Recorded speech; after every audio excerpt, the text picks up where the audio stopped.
Hi everyone, so start करते हैं एक न्यू चैप्टर जिसका नाम है वर्क पावर एनर्जी। काफी इंपॉर्टेंट चैप्टर है, बहुत सारे चैप्टर्स में इनका यूज है और लास्ट वीडियो में मैं तुम्हें पहले ही बता चुका हूं कि कैसे अगर कोई ड्रॉपर है तो उसको इस चैप्टर को कैसे पढ़ना है। अगर तुम फ्रेशर हो, बिल्कुल अभी 11th में आए तो तुम्हें तो एक सेकंड भी मिस नहीं करना है इस वीडियो का। और अगर तुम बैकलॉग के लिए ये चैप्टर को यूज करने वाले हो, बैकलॉग के लिए पढ़ रहे हो, तो इस चैप्टर में से सारी चीजें इंपॉर्टेंट नहीं है। क्या क्या इंपॉर्टेंट है मैं लास्ट वीडियो में बता चुका हूं, ठीक है। दोबारा रिपीट करेंगे तो टाइम ऐसे ही बढ़ जाएगा, तो उसके लिए स्टार्ट करते हैं। तो आज हम पढ़ने वाले हैं इसमें से इन तीनों में से सबसे पहली चीज जिसका नाम है वर्क। कंप्लीट करेंगे, एकदम मजेदार पढ़ेंगे, भर के न्यूमेरिकल लगाएंगे और एकदम बढ़िया करके चलेंगे इस टॉपिक को। तो सबसे पहले वर्क की डेफिनेशन क्या हमारे पास होती है उसको समझते हैं, ठीक है। मैं बहुत सारा यहाँ पे डेफिनेशन अलग अलग तरीके से बताने की कोशिश करूंगा ताकि कैसा भी क्वेश्चन आ जाए हिट कर जाए बढ़िया सा। बात समझ गए? तो वर्क की डेफिनेशन जो हमारे पास होती है वो ये होती, दो डेफिनेशंस है। सबसे पहली तो होगी फोर्स इनटू में component of displacement, component of displacement along the direction of force, along the direction of force. अब कहोगे सर क्या है इतने, मतलब फोर्स इनटू डिस्प्लेसमेंट सीधी सीधी तो होती थी, छोटी सी डेफिनेशन इतनी बड़ी बना दी, क्वेश्चंस हो गए इससे। तो एक तो हमें डेफिनेशन रखनी है कि फोर्स मान लो तुमने ऐसे लगा रखा है और डिस्प्लेसमेंट ऐसे हो रही है, तो तुम डिस्प्लेसमेंट की कंपोनेंट ले लो अलोंग द फोर्स। अब तुम्हें कंपोनेंट लेने आने चाहिए। जैसे मान लो यहां पे इन दोनों के बीच में थीटा एंगल है, तो इसका इधर कंपोनेंट लेना है तो ऐसे करके कॉस थीटा आ जाता है, थीटा के साथ वाला कॉस थीटा। अगर किसी ने मैथ की वीडियो देखी है तो मजा आएगा उसको पढ़ने में, समझ आएंगी चीजें अच्छे से। नहीं देखी है तो ट्राई करेंगे कि उसको पहले देख ले और अच्छे से समझ आए, ठीक है। तो फिलहाल के लिए force into component of displacement along the direction of force. दूसरी डेफिनेशन ये कहती है कि फोर्स ऐसे लिखेंगे, component of force along the displacement, दोनों सेम ही बात है, कोई डिफरेंस नहीं है दोनों में। अलोंग द डिस्प्लेसमेंट, या तो तुम डिस्प्लेसमेंट की डायरेक्शन में फोर्स का कंपोनेंट ले लो या फिर फोर्स की डायरेक्शन में डिस्प्लेसमेंट का कंपोनेंट ले लो। Along the direction of displacement और मल्टीप्लाई में डिस्प्लेसमेंट।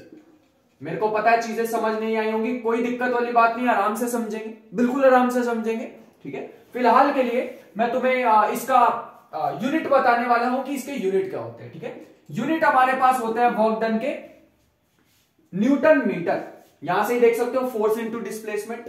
और यूनिट इसके होते हैं जूल, और इसके यूनिट होते हैं अर्ग, ठीक है। और ये भी याद रखो 1 जूल इज इक्वल टू 10⁻⁷ अर्ग। ये सारी चीजें तुम्हें धीरे धीरे समझ आनी स्टार्ट हो जाएंगी कि ऐसा यूनिट, सीजीएस यूनिट, क्या फर्क होते हैं, सारी चीजें धीरे धीरे समझ आएंगी। फिर आते हैं इसके डायमेंशंस, कि इसके डायमेंशन क्या होते हैं। अब तुम कहोगे कि सर ये डेफिनेशन ही नहीं समझ आ रही है, ये नहीं दिमाग में घुसी। 2 मिनट का सबर, 3 क्वेश्चन कराएंगे इसके बाद जस्ट ही। अभी ये हमारे पास टॉपिक आया है और अभी तुम्हें 3 न्यूमेरिकल एकदम क्रिस्टल क्लियर हो जाएंगे इसके बाद, ध्यान रखना। तो डायमेंशंस जो हमारे पास आने वाले हैं वो डायमेंशन हमारे पास होंगे ml2t-2। फोर्स क्या हमें याद है, mlt-2 यहां पे रखे। डिस्प्लेसमेंट का होता है l, उसको यहां पे डाला तो हमारे पास डायमेंशन आ गए। जिसको डायमेंशन वाली बात नहीं समझ आ रही है, कोई दिक्कत वाली बात नहीं, रट लो, फिलहाल के लिए रट लो। इसका अलग से चैप्टर आता है यूनिट्स एंड डायमेंशन, वहां पे सीख लेना अच्छे से, ठीक है। तो ये हमारे पास पूरी कहानी है वर्क डन की। इसके बाद मैं तुम्हें कराना चाहूंगा इस पे 2-3 न्यूमेरिकल, जिससे हमारी अंडरस्टैंडिंग थोड़ी सी अच्छी हो जाए। अभी तो फिलहाल के लिए हमने फॉर्मूलाज रट लिए ना, अब देखो एकदम बढ़िया हो जाएगा। एक नोट पॉइंट और लिख लो, जो कि अभी मैं तुमसे 5 या 6 मिनट के बाद एक क्वेश्चन कराने वाला हूं जिसमें तुम्हें समझ आएगा कि ये क्यों है। एक नोट पॉइंट लिख लो, फिर हम इसके क्वेश्चंस पे आते हैं। नोट लिखेंगे, work done is equal to displacement of point of contact, displacement of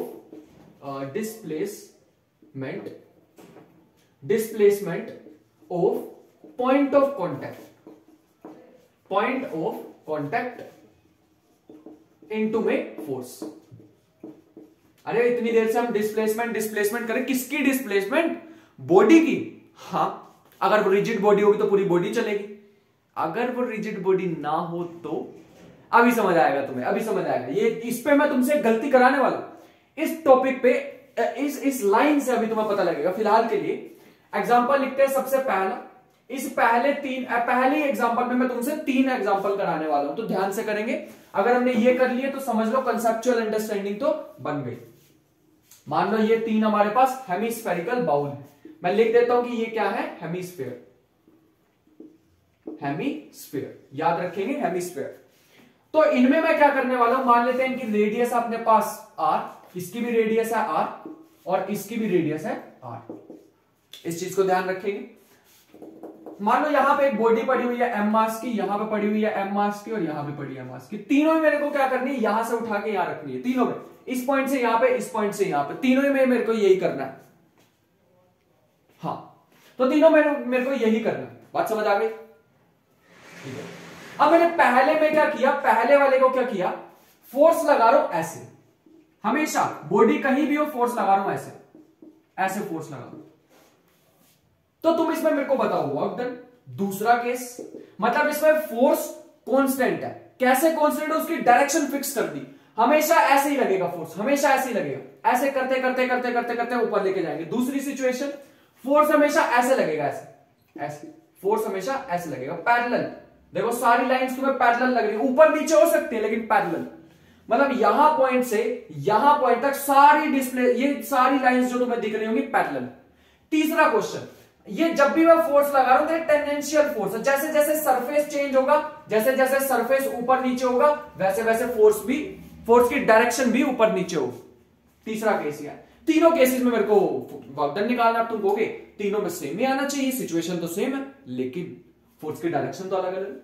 इसमें मैंने लगाया हॉरिजॉन्टल फोर्स, इसमें मैंने लगाया हमेशा पैरेलल होने वाला फोर्स, इसमें लगाया टेंजेंशियल फोर्स। कैसे करें, दिक्कत हो गई। इसमें मैंने लगाया है हॉरिजॉन्टल फोर्स इज हॉरिजॉन्टल। इसमें मैंने लगाया है पैरेलल फोर्स, ऑलवेज पैरेलल। और इसमें मैंने लगाया टेंजेंशियल फोर्स। टेंजेंशियल मतलब जैसे जैसे सरफेस चेंज हो रहा है ऐसे टेढ़ा टेढ़ा हो रहा है, फोर्स भी टेढ़ा टेढ़ा हो रहा है, निकालना है। वर्क डन की डेफिनेशन पता है, force into component of displacement along the force. इसको करते हैं। पहले मान लो यहां से ये फोर्स जो पैरेलल था, ये इस बॉडी को यहां तक ले गया, मैंने ये वाली डिस्प्लेसमेंट ली, दिमाग में रख ली। फिर ये थोड़ी ऊपर गया, ये डिस्प्लेसमेंट आ गई, फिर मैंने इसको दिमाग में रख लिया। फिर थोड़ा ऊपर गया, फिर इतनी डिस्प्लेसमेंट दिमाग में रख ली, फिर इतनी इतनी इतनी इतनी, करते करते कितनी डिस्प्लेसमेंट हुई होगी पार्टिकल की, क्या सोच सकते हैं हम? तो मेरे ख्याल से ये पार्टिकल एक्चुअल में तुम्हें लग रहा है कि ये यहां से यहां तक गया, लेकिन इसकी डिस्प्लेसमेंट पता कितनी हुई? इसकी डिस्प्लेसमेंट हुई यहां से यहां तक। अरे छोटे छोटे छोटे छोटे पार्ट्स करते रहो ना, कौन सी डिस्प्लेसमेंट लेनी है? ये वाली डिस्प्लेसमेंट नहीं, वो डिस्प्लेसमेंट लेनी है अलोंग दी फोर्स। जहां ये पार्टिकल ऐसे रहा, मेरे को पता है डिस्प्लेसमेंट इसके ऐसे होगी, लेकिन हमें कौन सा कंपोनेंट लेना है? Along the force. ये डिस्प्लेसमेंट हुई थी अलोंग दी फोर्स, ये डिस्प्लेसमेंट हुई थी अलोंग दी फोर्स, ये डिस्प्लेसमेंट हुई अलोंग दी फोर्स। करते करते करते करते करते यहां तक हम कितना डिस्प्लेसमेंट कवर कर जाएंगे? r। तो यहां पे वर्क डन का हमारे पास आना चाहिए था फोर्स इनटू में r। आई होप कि हमें सोच पाए। क्या एक और बार समझेंगे? बिल्कुल समझेंगे। यहां से यहां तक डिस्प्लेसमेंट दिमाग में रखो, फिर यहां से यहां तक डिस्प्लेसमेंट दिमाग में रखो, फिर यहां से यहां तक डिस्प्लेसमेंट दिमाग में रखो, यहां से यहां तक, यहां से। तो तुम्हें नहीं लग रहा कि ये तो ऐसे समझ लो कि इतना इतना इतना इतना पार्ट्स करते करते करते करते ये तो r के इक्वल आ जाएगा। अगर तुम इसको ऊपर से ऐसे देखोगे, ऊपर से ऐसे देखोगे, तो ये डिस्प्लेसमेंट करते करते करते करते करते ऐसे कितनी बन जाएंगी? ये कितनी बन जाएगी? तो r बन जाएंगी, इसलिए मैंने यहां पे r लिख दिया। आई होप कि समझ आया हो। वापिस आते हैं इस पे। अब ये तो तुम्हें ऐसा लग रहा है कि ये इस लाइन पे, ये जो मैंने लाइन अभी बनाई है डॉटेड, ये तो इसी लाइन के अलोंग है सारे, और ऊपर नीचे होने से कोई फर्क नहीं होगा क्योंकि डिस्प्लेसमेंट होती shortest path travel by a body. तो शॉर्टेस्ट पाथ तो पक्का ये होगा जो मैंने लाइन बनाई है, बाकी पैरेलल ही तो है, सारे के सारे पैरेलल ही तो है। तो ये है शॉर्टेस्ट पाथ, फोर्स इधर लग रहा है, इसी की डायरेक्शन में डिस्प्लेसमेंट लेनी, और यही क्या है हमारे पास? Shortest path. तो ये हमारे पास एक ट्राइंगल फॉर्म कर रहा है, राइट एंगल ट्राइंगल, ये है r और ये भी ले रखी है r। ये r है, ये r है, तो ये कितने आ जाएगी? Pythagoras theorem √2r। तो वर्क डन आ जाएगा f रूट में r का स्क्वायर प्लस r का square which is f √2r which is the final answer. I hope कि हमें बातें समझ आ रही हो थोड़ी थोड़ी सी। ये आ जाओ इसमें अलोंग द पाथ ये वाली डिस्प्लेसमेंट लेनी है हमें, इसके अलोंग फोर्स लग रहा है। ये कैसे निकाले? तो work done is equal to force into displacement. यहां से लेके यहां तक ये कितना पाथ है? ये तो हमारे पास अगर एक पूरा सर्कल होता तो 2πr होता, आधा सर्कल होता तो 2πr/2 होता। अगर 1/4 सर्कल है तो 2πr/4 हो जाएगा। तो इसका मतलब ये आएगा 2πr/4। This is the final result πr/2। तो ये हमारे पास वर्क डन आ गया। बढ़िया क्वेश्चन, मजा आया, यहां से सीखने को मिली चीजें। 3 अलग अलग क्वेश्चन है, दीज आर कंसेप्चुअल क्वेश्चंस। ऐसे कोई बहुत बड़ी महाभारत नहीं थी, क्या था, कोई कैलकुलेशन थी क्या इसमें? सीखने को मिली चीजें। और यहां से अगर तुमने ये 3 क्वेश्चन को सीख लेना, आगे आने वाले चैप्टर इसमें मैं बता रहा हूं बहुत बेसिक क्वेश्चन है, ऐसे ऑलमोस्ट समझ लो नहीं आने वाले तुम्हारे पास सेम क्वेश्चन, लेकिन भैया ये आगे जाके इतनी ज्यादा हेल्प करेंगे ना, अगर ये तुमने ढंग से सीख लिए ना, इतनी ज्यादा हेल्प करेंगे आने वाले लेक्चर्स में, तो आने वाले चैप्टर्स में, तुम्हारी 11 12 दोनों में आने वाले चैप्टर में मजा आ जाएगा तुम्हें क्वेश्चंस करके, फील आ जाएगा कि भाई ठीक है समझ आ रही है चीजें। इसमें हॉरिजॉन्टल फोर्स ऐसे करते करते काउंट करते गए, डिस्प्लेसमेंट काउंट करते गए, आर बन गई। अरे वो तुम काउंट करोगे ना, ऐसे प्लस करते रहोगे, करते रहोगे, आर ही बनेगा वो। 1 2 3 4 5 और रेडियस भी आर ही थी, तो वो यहां लिख दोगे। इसमें इसी अलोंग हमें शॉर्टेस्ट पाथ लेना था, तो पैरेलल फोर्स जैसे भी लग रहे हो हमें तो यहां से यहां तक देखना, तो यहां तक हमारे पास कितना। अब तुम कहोगे सर इसमें भी तो आपको शॉर्टेस्ट पाथ यही लेना चाहिए था यहां से। अब इसमें फोर्स भी तो टेंजेंशियल है, अलोंग द फोर्स ही तो लोगे तुम डिस्प्लेसमेंट, तो ये सारा मेरे को कलेक्ट करना पड़ा, और ये सारा कितना होता है 2πr/4 विच इज πr/2। मेरे ख्याल से बातें समझ आ रही होंगी।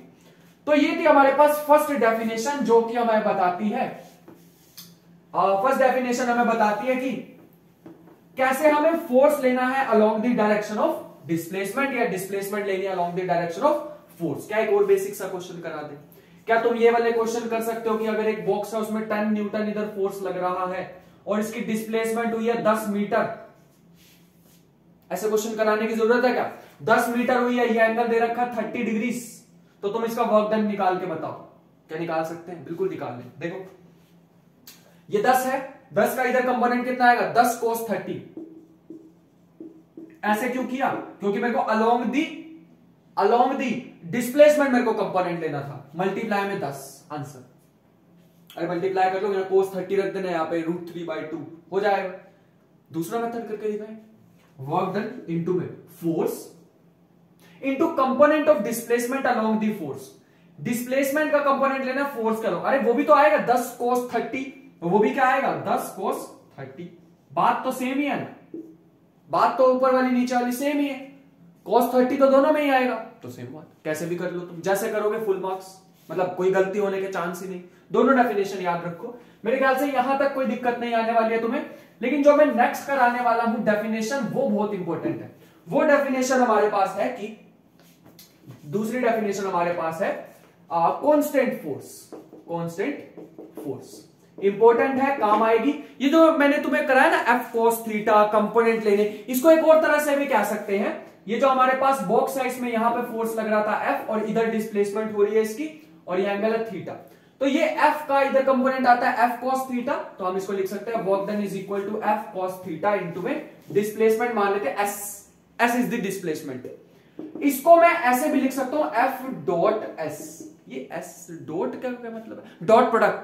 डॉट प्रोडक्ट होता है इसका मतलब fs cos थीटा। जिसको नहीं आता डॉट प्रोडक्ट, भैया कृपा करके डॉट प्रोडक्ट की वीडियो देख लो, ठीक है? डॉट प्रोडक्ट देखोगे तो बहुत सारी चीजें सरल हो जाएंगी, वरना मुश्किल होती रहेंगी चीजें।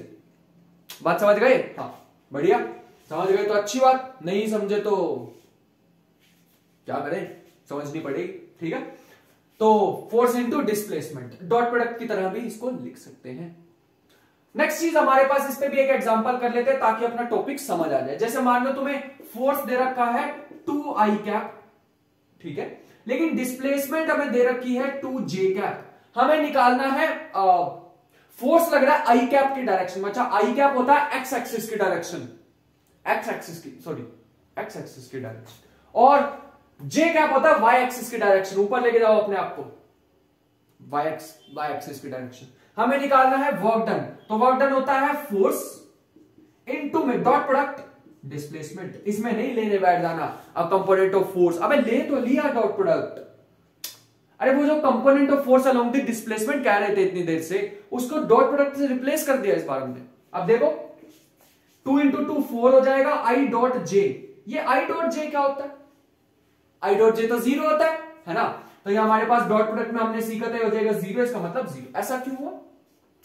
एक हमारे पास फोर्स था इधर, फोर्स था इधर, डिस्प्लेसमेंट थी इधर, तो दोनों के बीच में एंगल कितना है 90। इसका मतलब 90 पे जब भी हमारे पास फोर्स लग रहा हो, किसके 90, डिस्प्लेसमेंट के 90 डिग्री एंगल पे लग रहा हो, वर्क डन 0 होता है। क्या हमेशा? बिल्कुल हमेशा। देखो दूसरा एग्जांपल देखते हैं।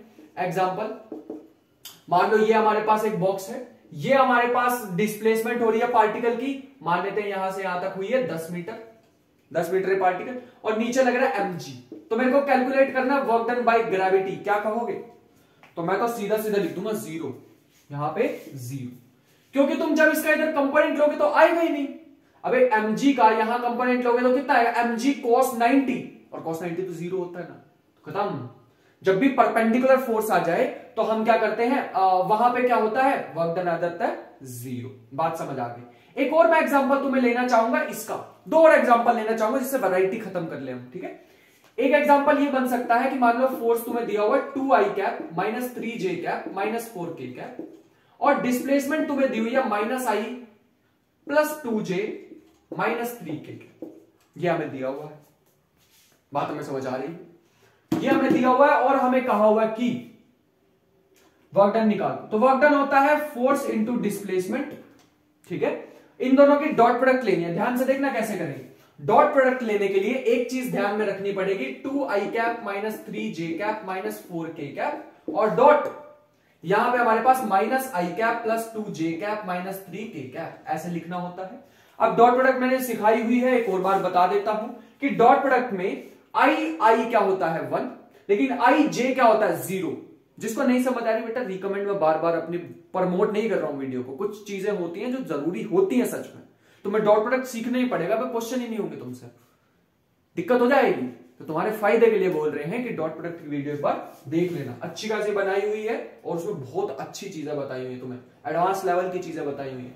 तो यहाँ पे इनको जैसे ही मल्टीप्लाई करेंगे i डॉट i 1 हो जाएगा, लेकिन यहाँ 2 है या -1 है तो -2। ऐसे ही j को j से करेंगे तो 1, लेकिन -3 इंटू 2 माइनस के 6, 4 इंटू 3 प्लस के 12, k डॉट के 1 हो जाएगा। बाकी सारी चीजें उड़ा दो, i को i के साथ, j को j के साथ, k को k के साथ, तो आंसर आ रहा है 4 joule. That is the answer. Easy question था, मजा आया करके। 4 जूल हमारे पास फाइनल आंसर आ चुका वर्क डन का। दैट इज इट, बढ़िया क्वेश्चन करा हमने। एक और क्वेश्चन मैं कराना चाहूंगा जो इसकी वैरायटी बन सकती है, वो हमारे पास ये होती है कि मान लो तुम्हें ना इस बार फोर्स तो दिया हुआ है, पूरी लैंग्वेज में एकदम बड़ा सा क्वेश्चन हो सकता है इसका बड़ा सा क्वेश्चन मैं बना सकता हूं लैंग्वेज में, बट मैं तुम्हें फिलहाल के लिए ना छोटा सा क्वेश्चन बना के दिखाऊंगा ताकि अपना जल्दी जल्दी हो जाए। फोर्स तुम्हें दे रखा है 2i cap plus j cap minus 4k cap, और तुम्हें डिस्प्लेसमेंट दे रखी है फ्रॉम 0 -1 2 से लेके 2 मान लेते हैं पॉइंट 4,2,3। इसको कैसे करें क्वेश्चन को, ये क्वेश्चन को कैसे टैकल करते हैं, तो इसको ध्यान से देखना। सबसे पहले तुम्हें इन पॉइंट्स से तुम्हें डिस्प्लेसमेंट वेक्टर्स बनाने होंगे, ठीक है। पहले पोजीशन वेक्टर बनाने होंगे, पोजीशन वेक्टर से डिस्प्लेसमेंट वेक्टर बनाते हैं। तो देखो पोजीशन वेक्टर बनाते हैं, r1 वेक्टर मान लेते हैं इस पॉइंट को, सेकंड पॉइंट पे जिस पर पहुंचना है उसको r2 वेक्टर। तो ध्यान से देखो 0i cap -1 j cap plus 2k cap, और r2 वेक्टर यहां से हमारे पास आ जाएगा 4i cap plus 2j cap plus 3k cap. ये हमारे पास आ गया r1 r2। अब ये हो गया position vector, these are called position vector. ये हमें पोजीशन बताएंगे कि ये एक पोजीशन है और इस पोजीशन पे पहुंचना है, इस पे खड़े थे, इस पे पहुंचना है। ये जो डेल्टा आर वेक्टर मैं अब लिखने वाला हूं r2 माइनस r1, ये हमारे पास होता है डिस्प्लेसमेंट वेक्टर। इस चीज को ध्यान से समझेंगे, ठीक है। तो इसमें से इसको माइनस कर दो तो 4 - 0 4i कैप, इसमें से इसको माइनस करोगे तो 3j कैप, अरे 2 माइनस -1, और इसमें से इसको करोगे तो कितना आ जाएगा 5k cap. That is it. अब हमारे पास डिस्प्लेसमेंट आ चुकी है, फोर्स पहले ही दे रखा था, अब करेंगे वर्क डन। अब आएगा work done force into displacement, इस बार डिस्प्लेसमेंट को लिखो डेल्टा आर वेक्टर। तो ध्यान रखेंगे यहां से हमने एक और फॉर्मूला सीखा है, फोर्स इनटू में डेल्टा आर वेक्टर, जिसमें डेल्टा आर क्या होता है, डिस्प्लेसमेंट वेक्टर। तो तुम ये भी कह सकते हो कि ये इसकी तीसरी डेफिनेशन है। एक तो सिंपल वाली हो गई, एक पॉइंट वाली हो गई। वैसे मैं इसको अलग से नहीं लिखवाना चाहता था, बट अगर लिख लो तो कैटेगरी दिमाग में रहे तो एकदम रिकॉल कर जाता है। ठीक है, फोर्स दे रखा है 2i कैप प्लस जे कैप माइनस 4k कैप, और डॉट प्रोडक्ट करना है 4i cap plus 3j cap plus 5k cap. तो डॉट प्रोडक्ट लेना कोई बड़ी बात नहीं है अपने लिए, अब हम एकदम कर लेंगे। 2 को 4 से करेंगे तो मैंने बताया ना i को i के साथ करते हैं तो 8, j को j के साथ करेंगे तो 12, और माइनस इसको इसके साथ करेंगे तो 20। तो ये कितना बन जाएगा, सरप्राइजिंगली 0। कोई वर्क डन नहीं करना पड़ा हमें, 0 जूल। अरे ये मैं वो आ गए 0 पे क्या करूं, है ना, 0 और joule, that is the answer. जो भी आया वो आंसर हमारा, बढ़िया समझ आया, एकदम मजा आया हमें करके। अब नेक्स्ट चीज हमारे पास ये होती है कि 0 आ रहा है, पॉजिटिव भी आ सकता है, नेगेटिव भी आ सकता है। क्या हम इसको कैटेगराइज कर सकते हैं कि वर्क डन की पॉसिबल वैल्यूज क्या हो सकती हैं? तो क्या वर्क डन पॉजिटिव ही होगा या 0 होगा या नेगेटिव होगा? तो यहां लिखने वाले वर्क डन की 3 वैल्यूज पॉसिबल होती हैं। वर्क डन पॉजिटिव भी हो सकता है, वर्क डन नेगेटिव भी हो सकता है, और वर्क डन 0 भी हो सकता है। जब भी एंगल 0 के इक्वल हो सकता है, 0 के इक्वल है, 0 से बड़ा हो और 90 से छोटा हो, तो वर्क डन हमेशा पॉजिटिव होगा। अगर हमारे पास कभी भी 90 से बड़ा एंगल हो तो हमारे पास वर्क डन नेगेटिव होगा। तीसरा केस, अगर हमारे पास 90 के इक्वल हो तो, अगर हमारे पास 90 के इक्वल हो तो हमारे पास वर्क डन 0 होने वाला है। अरे ये थीटा किसके साथ लिख रहा हूं ये तो बताओ। तो बनाते हैं 3 केस। एक फोर्स ऐसे लग रहा है, डिस्प्लेसमेंट इधर हो रही है और दोनों के बीच में थीटा एंगल है, देखो 90 से छोटा है। अगर मान लो कि यहां पे मैं फोर्स यहां लगा रहा हूं, डिस्प्लेसमेंट यहां हो रही है, तो 0, यहां वर्क डन आएगा पॉजिटिव, यहां आएगा 0, और यहां पे मान लो यहां पे फोर्स और यहां पे हो रही है डिस्प्लेसमेंट। तुम्हें पता है 90 से बड़ा एंगल है तो यहां पे आएगा नेगेटिव वर्क डन। और ये याद रखना कि यहां पे 180 से छोटी ही होगी वैल्यू। अगर तुम 180 से मतलब 180 से ज्यादा एंगल लगा दोगे तो बेटा हम छोटे वाला ही एंगल मेजर करते हैं ना, स्मार्ट नहीं बनना। अब तुम ये भी कह सकते हो सर 180 से बड़ा भी तो हो सकता, अबे यहां से ले लो एंगल, हमें तो छोटे वाला एंगल लेना। तो वेक्टर में सिखाया था मैंने कि 2 वेक्टर के बीच का एंगल हमेशा कौन सा लेते हैं, छोटे वाला। बताई दिए वेक्टर में चीज। मेरे ख्याल से यहां तक कोई दिक्कत नहीं होने वाली अभी तक। आगे चलते हैं। आगे मैंने अभी तुम्हें एक पॉइंट लिखवाया था, याद है? मैंने लिखवाया था पॉइंट ऑफ कॉन्टैक्ट के डिस्प्लेसमेंट देखनी होती है और किसी की डिस्प्लेसमेंट इधर उधर नहीं जाना, ये बताया था ना। तो उसी पे एक बार चर्चा करने वाला हूं, एक बात करने वाला हूं, जो कि हमारे पास होगी। मान लो एक बॉक्स है, लेकिन ये इस बार रिजिड बॉडी नहीं है। रिजिड बॉडी हमारे पास क्या होती है, जिसके पार्टिकल्स की जो डिस्प्लेसमेंट है वो नहीं होने वाली। ये एक रिजिड बॉडी नहीं है, ये क्या है, स्पंज। स्पंज देखा ना हमने, बस वही है हमारे पास। तो इसको मान लेते हैं स्पंज। अच्छा, वो तुमने वो येलो वाली बॉल नहीं देखी, वो ऐसे स्माइली से बने होते हैं, उस पर ऐसे ऐसे कर सकते हैं उसको, वही। तो इस पे हमने फोर्स लगाया, ऐसे मैंने अपनी फिंगर लगाई और ऐसे किया, तो ये तो ऐसे बेंड हो जाएगा। लेकिन ये बॉडी तो हिली नहीं, क्या इसमें वर्क हुआ? यही क्वेश्चन है, क्या वर्क डन यहां पे हुआ या नहीं हुआ? क्या यहां पे बॉडी तो हिली नहीं, तो क्या वर्क डन 0? तो 50-50% जवाब आ रहे हैं तुम्हारे दिमाग से, देख सकता हूं मैं, एस्ट्रोलॉजी का कोर्स भी किया मैंने। ठीक है, बात समझ गए? तो यहां से यहां तक मान लो ये डिस्प्लेस, मैंने तो इस पॉइंट पे लगाया ना, मेरे को तो point of display point of contact देखना जिस पे मैंने फोर्स लगाया है, वो डिस्प्लेस हुआ मान लो L, तो मैं यहां पे लिखूंगा फोर्स इनटू L हुआ यहां पे। ऐसे क्वेश्चन ऑल तो नहीं मिलेंगे हमें, लेकिन कंसेप्चुअल में तो मिल सकते हैं। फोर्स इनटू डिस्प्लेसमेंट आएगी, हमें पॉइंट ऑफ कांटेक्ट का डिस्प्लेसमेंट देखना होता है। मान लिया बॉडी नहीं हिली वहां से, अरे पॉइंट तो हिला, जिस पर फोर्स लगा वो तो हिला, तो उसको कंसीडर करना है हमें, ध्यान रखेंगे इस चीज को। नेक्स्ट हमारे पास आता है 4th नंबर हमारे पास आएगी चीज, जो क्या आएगा, मल्टीपल फोर्सेस। मल्टीपल फोर्सेस, तो वर्क डन कैसे निकाले? अगर बहुत सारे फोर्स हैं तो 2 मेथड हो सकते हैं, या तो तुम वर्क डन निकालो पहले फोर्स की वजह से, दूसरे फोर्स की वजह से, तीसरे फोर्स की वजह से, ऐसे कर सकते हो। या फिर तुम ऐसे कर सकते हो कि F1 F2 F3 up to सोन ये सबको पहले फोर्सेस को प्लस कर लो, मल्टीप्लाई डिस्प्लेसमेंट, डॉट प्रोडक्ट ले लो डिस्प्लेसमेंट के साथ। जैसे एक बॉडी है उसमें फोर्स 10 न्यूटन लग रहा है, यहां फोर्स लग रहा है 5 न्यूटन, ये है 30 डिग्री एंगल, ये है 60 डिग्री एंगल, ये एक फोर्स लग रहा है इस पे कितने डिग्री, टी सी मान लेते हैं ना, 30 डिग्री मान लेते हैं, और ये एक बढ़िया सा फोर्स लग रहा है इस पे, ये लग रहा है 60 डिग्री पे, बढ़िया। ये 10, ये 10, ये 10, ये 10, सारे 10 मान लेते हैं, न्यूटन न्यूटन न्यूटन। और इस बंदे की मतलब इसकी डिस्प्लेसमेंट हो रही है 10, इसकी डिस्प्लेसमेंट हो रही है हमारे पास, वो भी 10 मान ले, इजी बना देते हैं चीज को। चलो तुम इतना कह ही रहे हो, फोर्स कर रहे हो, तो 20 मीटर हो रही है इधर के डायरेक्शन में डिस्प्लेसमेंट। अब क्वेश्चन को कैसे करें ये हमें निकालना है। तो इस क्वेश्चन को सॉल्व करने के लिए मैं क्या करने वाला हूं, यहां पे ये क्वेश्चन सॉल्व होने वाला है। पहले तो इन फोर्सेस के मैं कंपोनेंट ले लेता हूं, तो एक पॉइंट मैंने यहां ले लिया, सारों को कंपोनेंट में ब्रेक कर दो। देखो 10 का यहां कितना आएगा, 10 cos 30, तो यहां लिखना पड़ेगा 10 cos 30, और इस वाले 10 का यहां कितना आएगा, 10 cos 60, अरे थीटा के साथ वाला cos थीटा होता है, तो प्लस में 10 cos 60। नीचे की डायरेक्शन में देखो, इसका इधर कितना आएगा 10 sin 30, इसका इधर कितना, सॉरी 10 sin 60, इसका इधर कितना आएगा 10 sin 30। थोड़ा दिमाग लगाओ, 10 sin 60 प्लस दूसरा कौन सा आएगा 10 sin 30। आ जाओ इधर की डायरेक्शन में चलते हैं, इधर की डायरेक्शन में इसका आएगा 10 cos 30, लेकिन इसका आएगा 10 sin 60, तो ये लिखो 10 cos 30 प्लस 10 sin 60।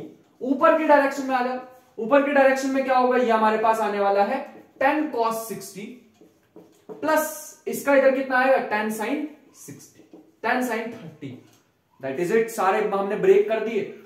तो अब अगर हम टोटल देखना चाहें तो यहां पे नेट फोर्स हमें निकालना होगा किधर की डायरेक्शन में आ रहा है। तो लेट अस कैलकुलेट, काम तो भारी है बहुत, लेकिन करना तो पड़ेगा ही, अब क्वेश्चन उठा ही लिया रैंडमली। तो मेरे को लग रहा है कि ये वैल्यूज अपने पास आने वाली है 10 cos 30, और ये हमारे पास आ जाएगी, देखो cos 30 तो √3/2, तो ये हमारे पास आ जाएगी 10 √3/2, तो 5 √3। ये हमारे पास आ जाएगी cos 60, तो ये आ जाएगी 5। जल्दी जल्दी करते हैं, ये हमारे पास आ जाएगा 5 √3, और ये हमारे पास आ जाएगा 5। खुद देखते रहना मैं कैसे कर रहा हूं, तेज होता तुम्हारा भाई, ठीक है, इजी चीज है। 10 cos 30 जो कि आ जाएगा 5 √3, और 10 sin 60 फिर से, तो ये आ जाएगा 5 √3, ठीक है। तो 10 √3 हो जाएगा टोटल।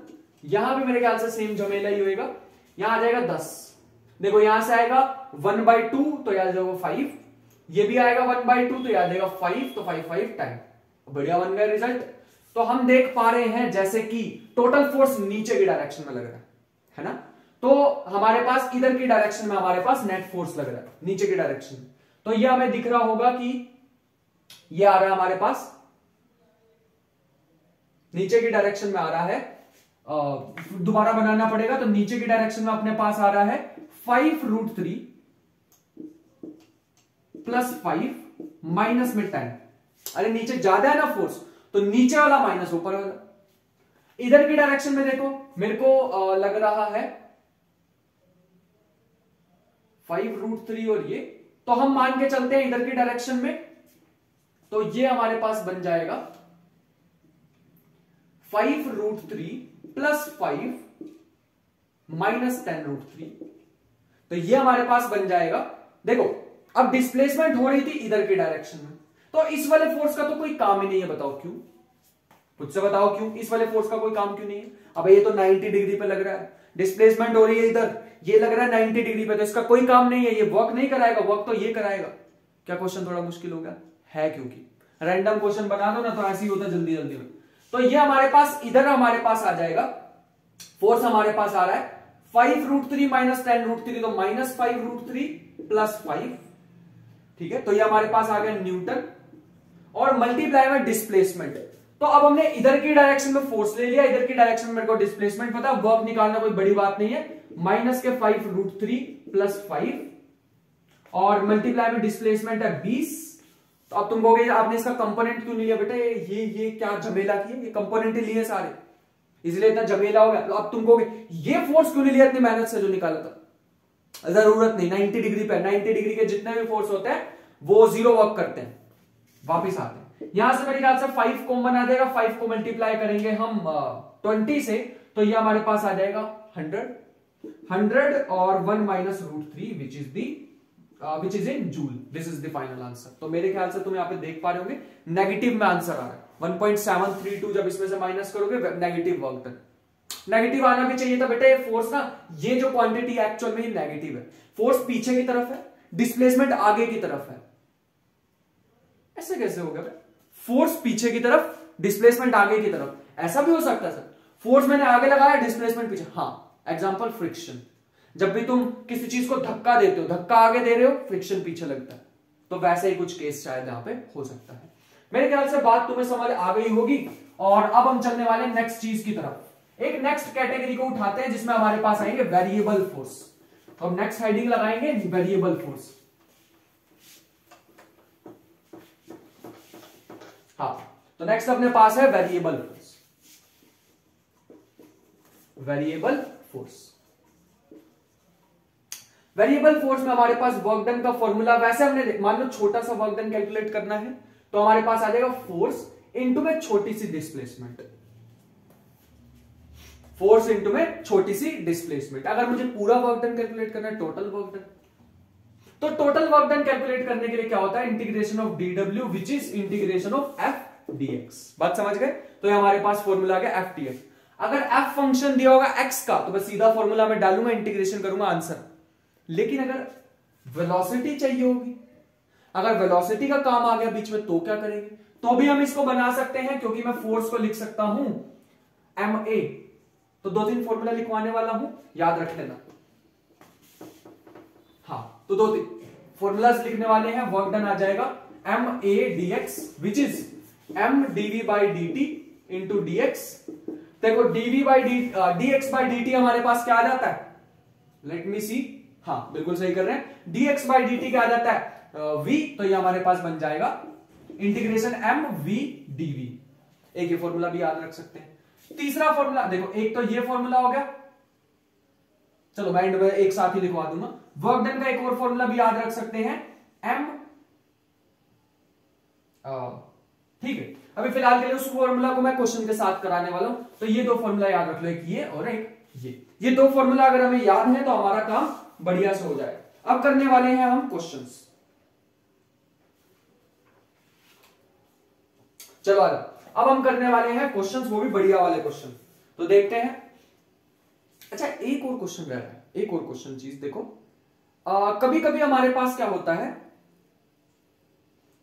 इसके नेक्स्ट कैटेगरी लेते हैं, ठीक है, मुझे पता है थोड़ा सा पेनफुल हो जाएगा, इसके नेक्स्ट कैटेगरी लेते हैं, ठीक है। अभी फिलहाल के लिए क्वेश्चन करते हैं। इसमें मान लो तुम्हें फोर्स दे रखा है x² + 2, तो हमें निकालना है work done of a body when it goes from 1 metre to 3 metres.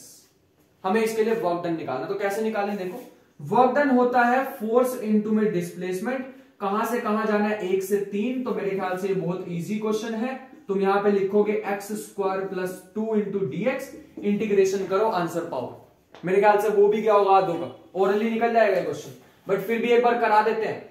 ये x² की इंटीग्रेशन हमारे पास क्या हो जाएगी, x³ / 3, और 2 क्योंकि कांस्टेंट है तो इसकी इंटीग्रेशन क्या होगी, 2x, ठीक है। 2 की तो होती नहीं है, dx की x हो जाएगी, और क्या हो जाएगा हमारे पास 1 से लेके 3 तक, जो कि बन जाएगा 3 का क्यूब हो जाएगा 27/3 plus 2 into 3 6 minus 1/3, upper limit minus lower limit होती है ना, वही यूज कर रहा हूं।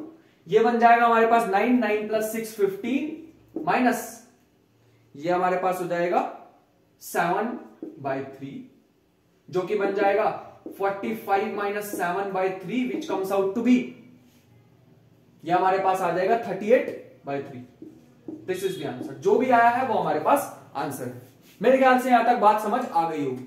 क्या होगा अगर मैं तुम्हें ये दे दूं, अब मैं तुम्हें मान लो दूसरा क्वेश्चन बना के दे दूं कि मैंने तुम्हें दे दिया v = x², खुद से दिया question, calculate the work done from 1 metre to 1 metre to 3 metre. अब करके दिखाओ ना, अब करो क्वेश्चन तो माने, लेकिन इस बार तो वेलोसिटी दे दी ना, इस बार कैसे करें क्वेश्चन को? तो इसको भी हम कर सकते हैं, कोई बड़ी बात नहीं। देखो कैसे करेंगे, इस बार भी आसान है, कोई बढ़िया बड़ा सा क्वेश्चन नहीं दे दिया उन्होंने, बिल्कुल इजी क्वेश्चन है। देखो कैसे करेंगे। वर्क डन हमारे पास आएगा इंटीग्रेशन एम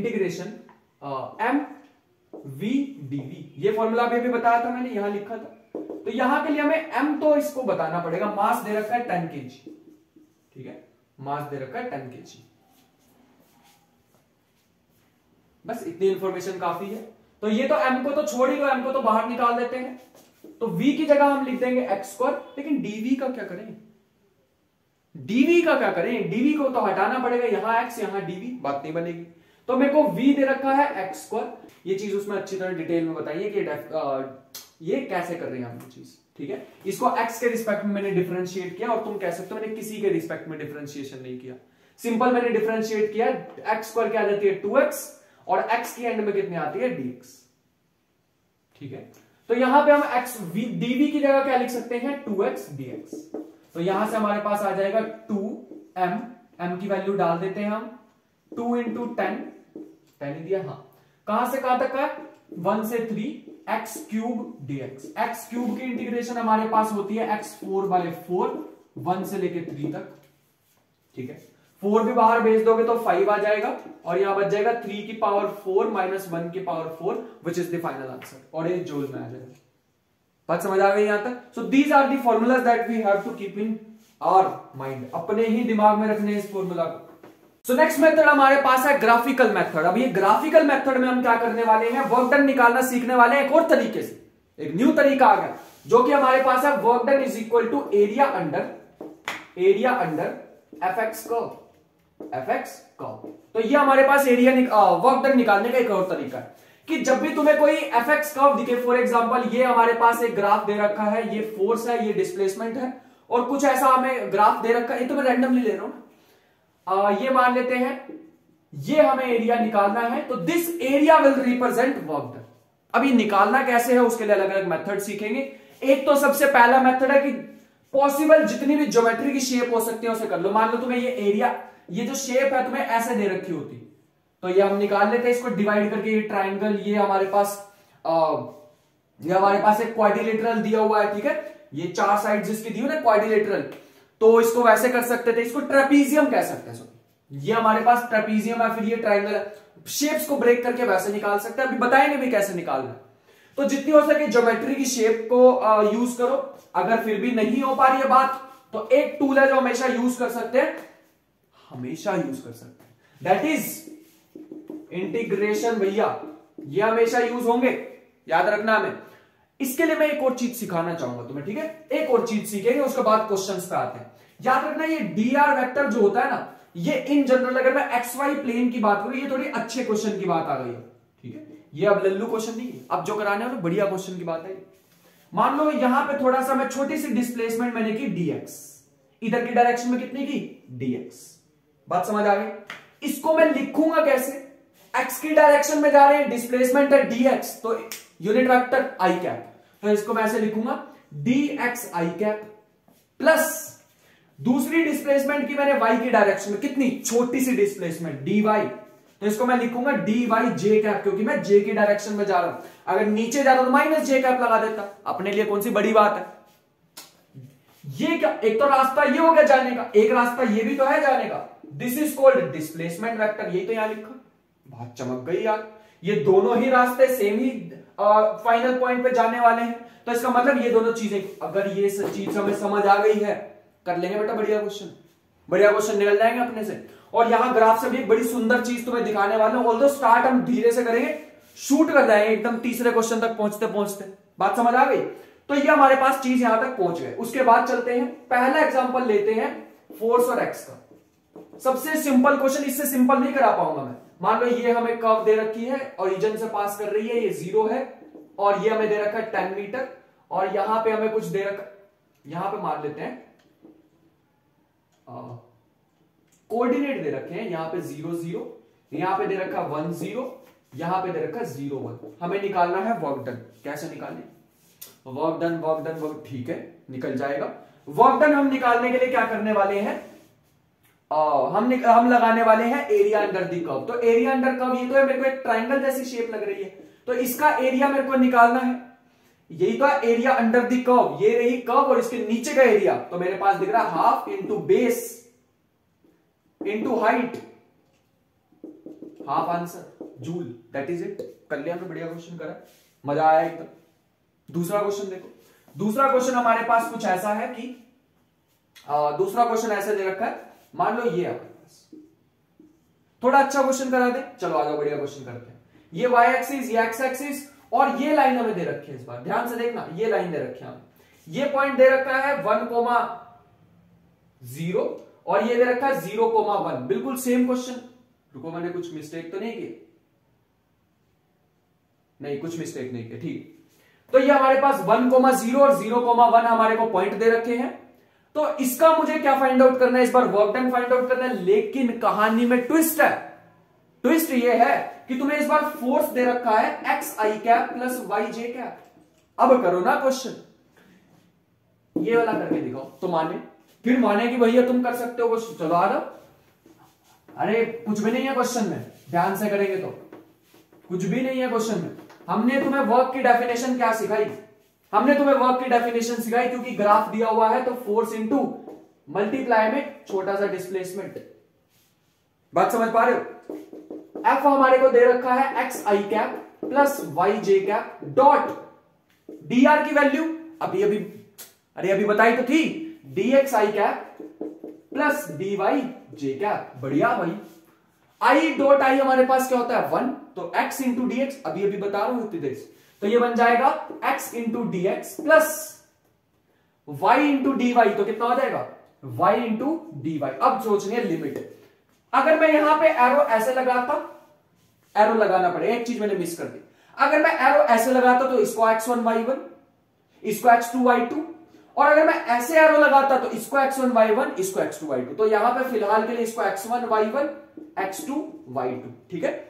यहां पे आएगी लिमिट x1 से x2 1 से 0, यहां पे लिमिट आएगी 0 से 1, बस कर दो क्वेश्चन, खत्म हो गया यहीं पे। आ जाओ, x स्क्वायर बाय 2 1 से 0, और दूसरे में हमारे पास, लेट मी सी सही कर रहे हैं हम, हाँ सही, और दूसरा हमारे पास है वाई स्क्वायर बाय 2 0 से 1, ठीक है। तो यहां पे हम अगर ध्यान से देखें तो यह हम हो गए 1/2, अंदर रह जाएगा 0 का स्क्वायर माइनस 1 का स्क्वायर, यहां आ जाएगा 1/2 1 का स्क्वायर माइनस 0 का स्क्वायर। बात समझे? हाँ, तो ये हमारे पास आ जाएगा -1/2 plus 1/2 which is 0 joule. 0 answer आ रहा है। इस पाथ के अलोंग हमें कितना वर्क डन करना पड़ेगा, वर्क करना पड़ेगा 0, इसका मतलब कोई वर्क नहीं करना पड़ेगा। दिस इज द आंसर, जो भी रखना पड़ेगा उस आंसर को। सो नेक्स्ट अब हमारे पास है work done by gravity. Work done by gravity, तो ग्रेविटी का वर्क अब हमें निकालना है कि ग्रेविटी कितना वर्क करती है। एक चीज याद रखेंगे, जैसा भी मैंने बताया कि वर्क डन हमारे पास, इसको समझने से पहले मैं तुम्हें एक चीज बताना चाहूंगा कि कंजर्वेटिव और नॉन कंजर्वेटिव चीजें क्या होती है। जब भी हम कंजर्वेटिव फोर्स की बात करेंगे, conservative and non conservative, conservative in दोनों की जब भी मैं बात करूंगा, तो जब भी कंजर्वेटिव की बात करूंगा तो along a closed path conservative का वर्क डन 0 होता है। इसका मतलब है जब भी कोई कंजर्वेटिव फोर्स होगा तो उसका वर्क डन टोटल पाथ में कितना होगा, तो क्लोज्ड पाथ में कितना होगा 0। क्लोज्ड पाथ, इसमें वर्क डन कितना होने वाला है 0, लेकिन इसमें नॉन कंजर्वेटिव में क्लोज्ड पाथ में वर्क डन कितना होता है नॉन 0। इस चीज को याद रखेंगे, इन क्लोज्ड पाथ, इस चीज को हमें ध्यान रखना पड़ेगा किसी भी हालत में। इसका एग्जांपल भी ले सकते हो एक फ्रिक्शन। इसका एग्जांपल अगर मैं तुम्हें एक बताना चाहूं, फिलहाल के लिए एक ही बताना चाहूं, तो gravity. Gravity is a conservative force, ठीक है। ये सिर्फ इनिशियल और फाइनल पोजीशन पर डिपेंड करती हैं और ये पाथ पे डिपेंड करते हैं। ज्यादा तेज बोल गए, अभी आते हैं वापिस इस पे ग्रेविटी पे। तो वर्क डन बाय ग्रेविटी का अगर मैं तुम्हें बताना चाहूं तो वर्क डन बाय ग्रेविटी में बस तुम इतना ही समझ लो कि यहां पे मान लो ये हमारे पास एक सरफेस है और इससे मैंने बॉल को किसी को ऊपर फेंका है, बॉल को ऊपर फेंका तो इसकी डिस्प्लेसमेंट पक्का ऊपर ही हो रही है, लेकिन mg कहां लग रहा है, नीचे, तो इसका वर्क डन लिखेंगे तो क्या आएगा, माइनस के mg, इसको h लिख देते हैं फॉर एग्जांपल, h हाइट तक अगर जाएगी तो ठीक है, h हाइट इसने कवर किया तो माइनस के mgh। माइनस क्यों आया है हमारे पास यहां पे, क्योंकि ये बॉल ऊपर जा रही है और मतलब डिस्प्लेसमेंट इसकी ऊपर है और फोर्स इस पे नीचे लग रहा है। दूसरा केस हमारे पास ये आ सकता है कि बॉल इस बार हमने ऊपर से ड्रॉप की है, ड्रॉप किया तो mg नीचे और डिस्प्लेसमेंट भी नीचे, तो इस बार हम लिख सकते हैं वर्क डन प्लस में mgh। चीजों को ध्यान रखेंगे। ये जो फोर्स है ना ग्रेविटी का, भैया बड़ा अच्छा फोर्स है, तुम इसको किसी भी पाथ से ले जाओ, इसको कोई फर्क नहीं पड़ेगा, ये सिर्फ हाइट पे मतलब इनिशियल और फाइनल पोजीशन पे डिपेंड करेगा। एक ब्लॉक है, तुम यहां से लेके यहां तक लेके जाओ, ये इसकी हाइट है h, मान लो ये इसकी हाइट है h और ये दे रखी है तुम्हें l, और ये मान लो तुम्हें दे रखी है s, इसका वर्क डन निकालना, भैया कुछ सोचना ही नहीं इसमें, वर्क डन कितना आएगा mgh, दैट इज इट, बस इतना ही। अब तुम कहोगे सर माने नहीं, प्रूफ कराओ, जैसे इसका तो थोड़ा फील भी होगा, इसका प्रूफ कराओ तो माने, तो इसका प्रूफ भी करा देंगे। ग्रेविटी हमेशा डाउनवर्ड एक्ट करती है, ये हमारे पास है नॉर्मल, इसको तो भूल जाओ क्योंकि डिस्प्लेसमेंट इधर की डायरेक्शन में हो रही है, नॉर्मल इधर है, तो नॉर्मल कोई वर्क नहीं करने वाला। एक और बात पता लग गई कि work done by normal is equal to 0, ये चीज को ध्यान रखना, normal is always perpendicular to the surface. फिलहाल इस केस में बोल रहा हूं मैं, ठीक है, फिलहाल के लिए। तो इस डायरेक्शन में mg लग रहा है, मान लेते हैं ये हमारे पास एंगल दे रखा है थीटा, तो mg का इधर कंपोनेंट कितना आएगा, mg cos थीटा, और mg का इधर कितना कंपोनेंट आएगा, mg sin थीटा।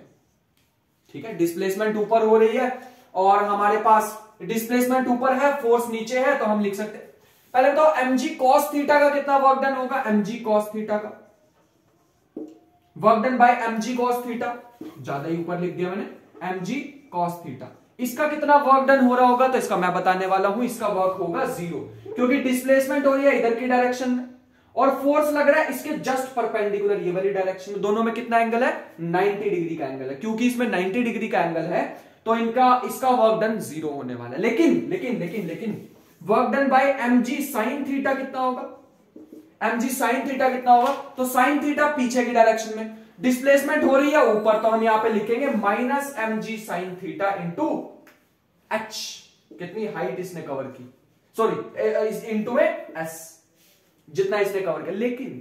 लेकिन इसमें से अगर तुम ये एंगल दे रखा अगर हमें थीटा, तो यहां से तुम साइन थीटा निकालना, अगर तुम साइन थीटा निकालोगे इस ट्रायंगल से, तो वो हमारे पास आने वाला है h परपेंडिकुलर अपॉन हाइपोटेन्यूज, तो h मेरे को दिख रहा है s साइन थीटा, और s साइन थीटा तो यहां भी आ, तुम्हें पता है मैं क्या करने जा रहा हूं, ये आ गया mgh, अरे भैया मैं तो इसको ऐसे कर्व्ड पे लेके गया था और ये तो mgh आ गया वापिस, मैं इसको सिंपल ऊपर फेंकता किसी मार्कर को तो तब भी कितना आता है mgh, हाँ माइनस mgh, देखो माइनस mgh आया था, इसका रिजल्ट अभी भी है माइनस mgh आया।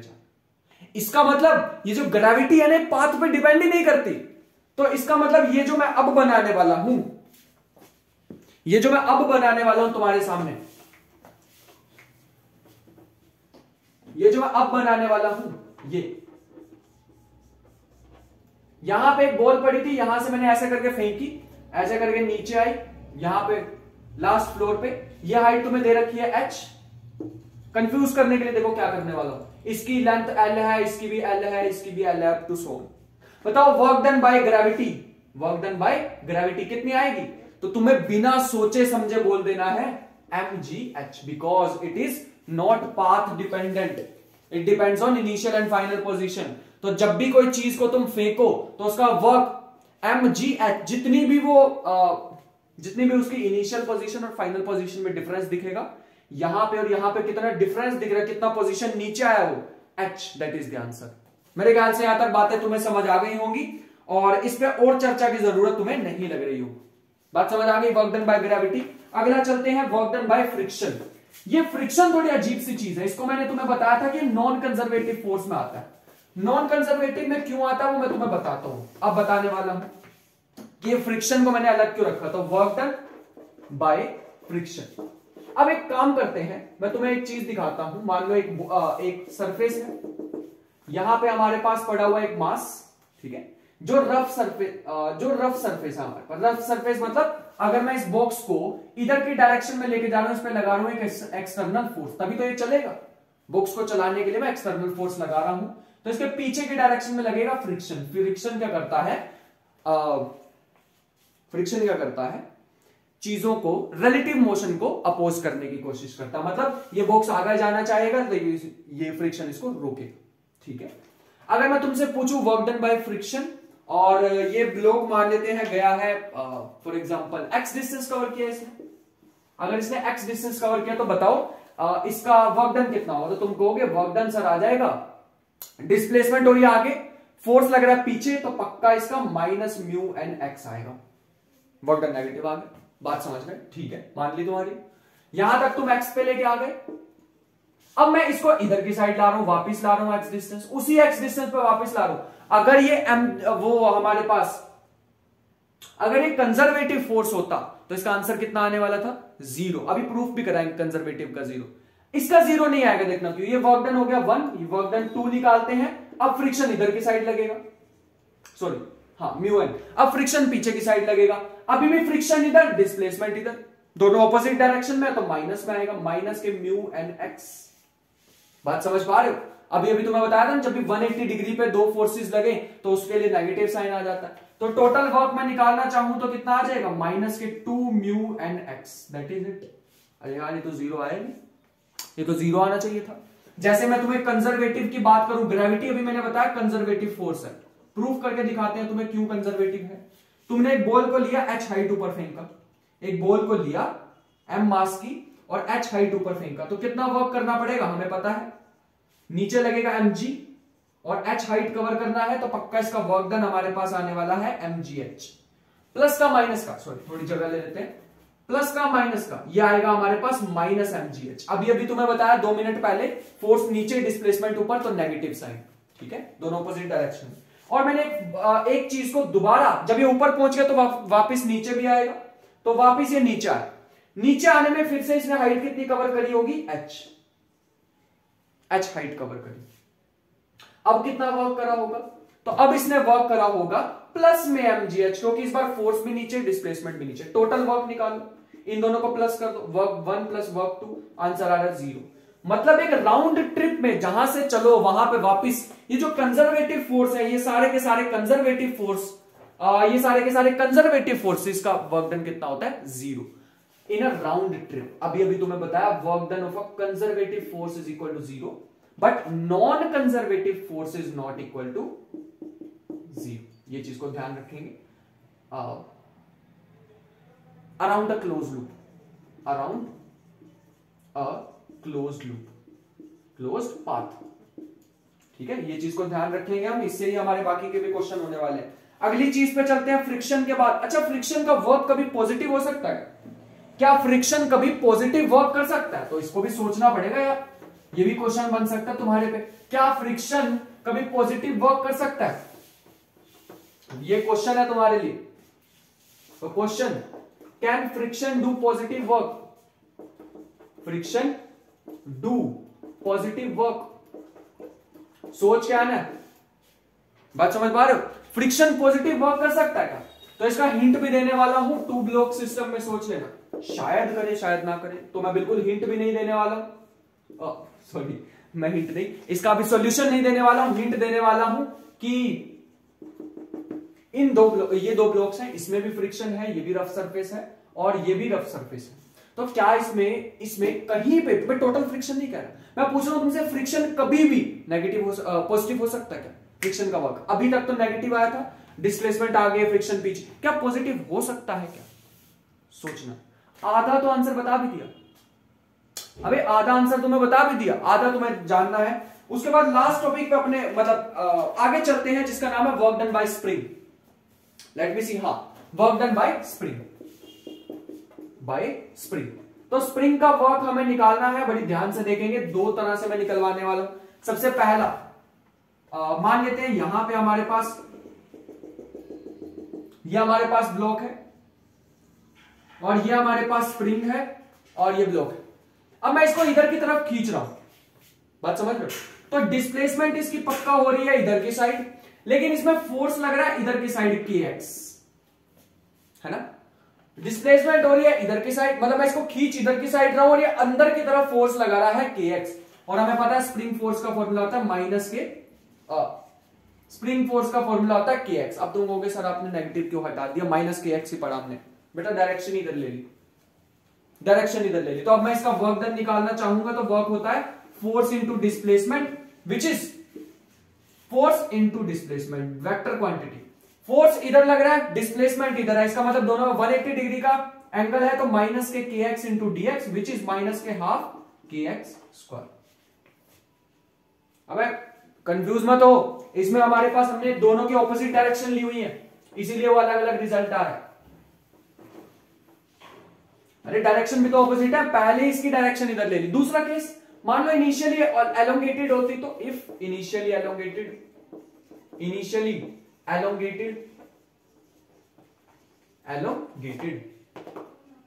तो हमारे पास क्या होने वाला है, ध्यान से देखते हैं, ठीक है? तो हमारे पास क्या होगा, अगर इनिशियली एलोंगेटेड होगी तो ये हमारे पास मान लो ऐसे पहले स्ट्रेच हो रखा और हमें इसे छोड़ना है, तो पक्का डिस्प्लेसमेंट भी इधर कोई होगी और फोर्स भी इधर कोई लगेगा। सही बोल रहा हूं मैं? हाँ, डिस्प्लेसमेंट भी इधर कोई होगी और फोर्स भी इधर कोई लगेगा, तो वर्क डन क्या आएगा, फोर्स इंटू डिस्प्लेसमेंट, इस बार पॉजिटिव आएगा, सेम डायरेक्शन। तो इसका हमारे पास आएगा kx इंटू dx, k निकालो बाहर, यहां से आएगा x इंटू dx, और अभी इंटीग्रेशन की लिमिट की जानने की जरूरत नहीं, तो ये आएगा पॉजिटिव का हाफ kx स्क्वायर। अब तुम कहोगे सर इतनी जल्दी जल्दी में इंटीग्रेशन तो बता नहीं रहे x की x स्क्वायर बाय 2, खबरदार खुद से करो इंटीग्रेशन, छोटी छोटी तो है, कर लेंगे। तो ये हमारे पास आ गया पॉजिटिव का हाफ kx स्क्वायर अगर इनिशियली एलोंगेटेड है। तो हमें यहां से सीखने को ये चीजें मिल रही हैं, अगर दोनों ऑपोजिट डायरेक्शन में फोर्स, ये मेरा हाथ डिस्प्लेसमेंट और ये फोर्स ऑपोजिट डायरेक्शन में तो नेगेटिव, सेम डायरेक्शन में तो पॉजिटिव, नेगेटिव पॉजिटिव, ध्यान रखेंगे। मेरे ख्याल से बात समझ आ गई होगी। वैसे मैंने तुम्हें जो अब कराने वाला हूं वो फॉर्मूलाज थोड़े से पहले बता चुका हूं, बट ठीक है एक बार और फिर मैं बताने वाला हूं। इसके क्वेश्चंस करने वाले हैं बहुत जल्द, तो एक मैं तुम्हें और चीज बताने वाला हूं जो कि है कॉम्बिनेशन ऑफ स्प्रिंग्स। ठीक है, हम एंड तक पहुंच रहे हैं वीडियो की, तो combination of springs. Combination of spring में हमारे पास हम ध्यान रखेंगे कि दो तरह के कॉम्बिनेशन हो सकते हैं, एक सीरीज एक पैरेलल, जैसे हमने रेजिस्टेंस में करे हुए हैं, और यहां पे मान लेते हैं कि कुछ एक ऐसा अरेंजमेंट गिवन है, इसको मान लेते हैं कुछ यहां से बांधा हुआ हमने, और तीसरा एक केस ले लेते हैं कुछ ऐसे। तो ये हमारे पास ये K1 K2 K1 K2, ये K1 ये K2, ये हमारे को दिए होंगे। तो इसके लिए हमें क्या करना है, स्प्रिंग के कॉम्बिनेशन के फॉर्मूला लिखने, जो हमें याद करना है। याद कर लोगे बहुत अच्छी बात है, क्योंकि वो पहले डिराइव करा चुका हूं मैं, ठीक है? तो ये हमारे पास कॉम्बिनेशन में, पहले तो बताओ सीरीज कौन सा पैरेलल कौन सा। तो मैंने तो सिंपल सी एक ट्रिक बताई हुई है, लास्ट टाइम में बताई थी जब न्यूटन्स लॉ करा रहा था, अभी भी बता रहा हूं कि जब भी हमारे पास सीरीज और पैरेलल कॉम्बिनेशन देखने हो तो किसी भी एक को काट के देख लो। क्या अगर मैं इसको कट कर दूंगा इस वाले को, क्या ये कॉम्बिनेशन ऑसिलेट करेगा, क्या ये चलेगा? नहीं, अब एक कट के नीचे गिर जाएगा। क्या इसमें इस कॉम्बिनेशन में से अगर मैं इसको कट कर दूंगा, क्या ये कॉम्बिनेशन चलेगा? हाँ चलेगा, नीचे वाला ऑसिलेट कर सकता है अभी भी। इसको काट दूंगा तो ऊपर वाला ऑसिलेट करेगा, बात सही। इसको काटूंगा तो ये वाला चलेगा, इसको काटूंगा ये वाला, मतलब ये दोनों जो है ये किसमें है, पैरेलल में। पैरेलल में किसी भी एक को डिस्ट्रॉय कर दो, काट दो, तो कोई फर्क नहीं पड़ेगा। ये है सीरीज में। और फॉर्मूले मैं बता रहा हूं फिलहाल के लिए, याद कर लो। K इक्विवेलेंट होता है 1/K1 प्लस 1/K2, और यहां पे फॉर्मूला होता है K इक्विवेलेंट का K1 प्लस K2। इस चीज को हमें ध्यान रखना पड़ेगा। और अपने पे ये जो कॉम्बिनेशन के बहुत सारे क्वेश्चंस हैं वो मैं ऑल्दो पहले करा चुका हूं, लेकिन फिर भी हम प्रैक्टिस के लिए इसके साथ जब इसका प्रॉब्लम सेशन करेंगे तो उसमें करने वाले। यहां पे ट्राई करते हैं कि जितने कॉन्सेप्ट में डिफरेंट छेड़ सकता हूं उतने छेड़ लें, ठीक है? लास्ट टॉपिक अपने पास आ रहा है work done bye pseudo forces. Pseudo forces, क्या सूडो फोर्स वर्क करते हैं, वही हमें जानना है। तो इसके लिए एक अच्छा सा एग्जांपल लेने वाले हैं। मान लो हमारे पास एक लिफ्ट है और लिफ्ट में कोई बैठा और ऊपर लगा हुआ है पेंडुलम, और ऊपर लगा हुआ है पेंडुलम। अब ये लिफ्ट को पता नहीं क्या हुआ और ये लिफ्ट इधर चलने लग गई ए एक्सेलरेशन से, तो पक्का यहां पे एक पेंडुलम पीछे हो गया। अब इस पेंडुलम पे तो किसी ने कोई फोर्स ही नहीं लगाया, तो ये कैसे पीछे हो गया? भूत? नहीं नहीं नहीं, कैमरा लगा रखा, हमने चेक किया, कोई भूत भूत नहीं था अंदर, तो ये फिर पेंडुलम पीछे कैसे हो गया? इसका मतलब यहां पे इस पे कोई फोर्स लगा होगा। कौन सा फोर्स? लेकिन इसमें तो कोई हमने अंदर आके कोई किसी ने फोर्स ही नहीं लगाया और इसके रिस्पेक्ट में अपने आप हिल भी गया, तो हमें यहां पे कंसीडर करने पड़ते हैं क्योंकि हम इसको नॉन इनर्शियल फ्रेम से देख रहे हैं।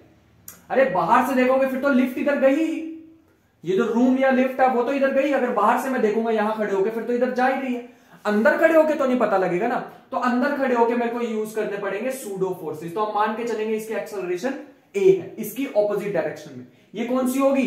एक्सेलरेशन ऑफ ऑब्जर्वर, ठीक है।